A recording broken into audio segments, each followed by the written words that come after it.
and other incombustible material, which is, of course, very hard on our billet tubes as well as on our mills. So it's certainly been an interesting 24 hours. I want to thank my generation colleagues for working very hard to return those units to service. We are really working around the clock, and we are working against some considerable, shall we call them, coincidences that I think could have had much worse impacts were it not for some really good responses by the Eskom team, and we therefore are in this position where we will be able to lift load shedding tonight and then return to phase one tomorrow. And then at this point in time, the outlook for the weekend is quite stable if nothing else goes awry. Thank you, Sikanati. That's the quick overview for the day, and I will hand back to you to take questions. Thank you, André. It is indeed quite a hectic time. Let's just repeat what you said. At 9 p.m., we lift load shedding, and we reinstate load shedding at stage 1 tomorrow morning at 5 a.m. Am I correct? Yes, Sikanati, that is the plan. We are dependent, however, on those units returning, and we will therefore confirm by 4 o'clock this afternoon whether we will be able to execute as planned. Thank you. I have the first hand rising from Kyle Cohen of News 24. At this point, I do not have any written questions, colleagues. Kyle, please unmute yourself and proceed with your question. Good morning. Thank you, Sikanati. Mr. De Ruyter, what could the possible motivation be of people to, we don't have evidence of sabotage, but why would people be doing things like this? We all suffer, the entire country suffers. Is there a specific target in mind, do you think? Kyle, I think it's dangerous to speculate, and I think we should avoid irresponsible speculation, and we should also avoid creating an atmosphere of paranoia. I think there is definitely significant pushback from some of the networks that have benefited extensively from criminal activity in and around Eskom. We are tightening the screws. There have been a number of reports of arrests, people that have been subject to disciplinary action, people that have had money forfeited to the state by unexplained millions in their bank accounts and so forth. So I think that there are quite a few people who are not fully aligned with the new direction that Eskom is taking to clean up its operation.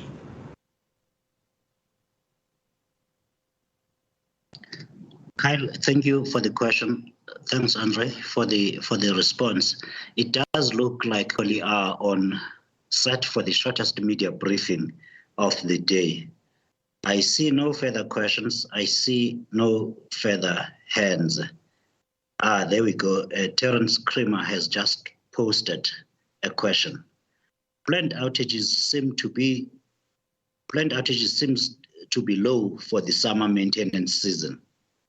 Is Eskom sticking to its reliability maintenance schedule? André? At this point in time, Terence, yes, we are to the extent to do so given the constraints imposed by the release of funds to do the maintenance. So we are not going to go about maintenance in a haphazard fashion, but we are sticking to our schedule. We've got a committed maintenance team that are doing what they can within the constraints. But as we have explained in previous meetings, we have issues with liquidity and the release of funds in time for us to procure spares, appoint contractors and so forth. So this has unfortunately had a negative impact on our ability to execute as planned. Thanks, Terence. Thank you, André. Kyle, please proceed. Thank you. Sorry, this will be the last question. I'm sorry if I missed it. Could we just please have clarity on the current megawatts that are out for planned as well as unplanned, and what the partial load losses are as of this morning? Thank you. Please lower your hand, Kyle.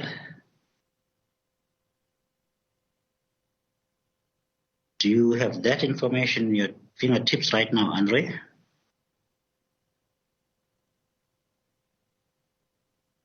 Sikunati, let me just get the latest update that was just released a couple of minutes ago. Then I can give you the latest status. Just give me a moment or two while this loads. So where we are right now, land maintenance is sitting at 3,910.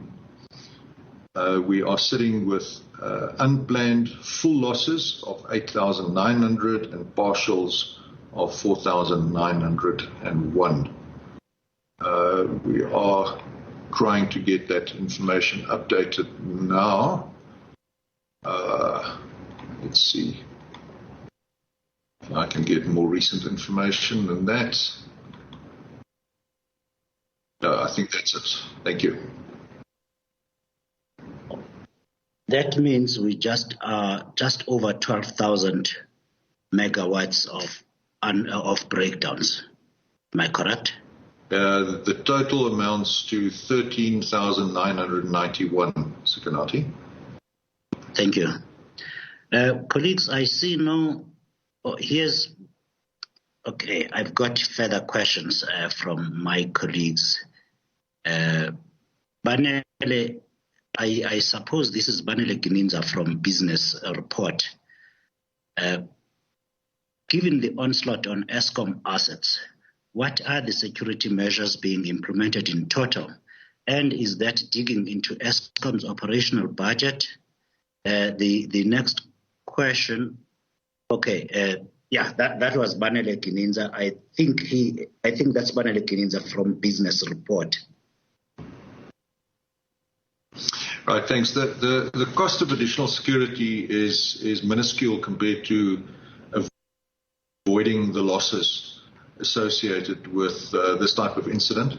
So we are spending the money that is required. I'm not going to disclose in public what exactly those measures are, but we have stepped up our overt and covert surveillance and security around our sites. That was the last question that we had, André. Any closing remarks from your side? And are we continuing with the media briefing in the morning? Yes, Sikunati, we will have another briefing tomorrow morning at 9 to provide an update. As I indicated, we will be communicating with the public at 4 this afternoon to confirm our intention to move to stage 1 load shedding from 5 o'clock tomorrow morning and lifting load shedding between the hours of 9 and 5 overnight. So please stay tuned for an update at 4. Thank you very much. Thank you, André. Colleagues, there you have it. Please do not phone me today. I will not be able to take your calls.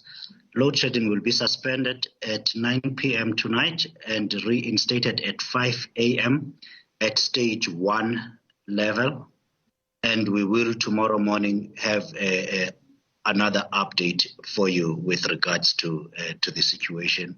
Thank you very much for your attendance. I repeat again, I will not be able to take any calls. I'm working in a power station in a matter of moments. Thank you so much. Have a nice day.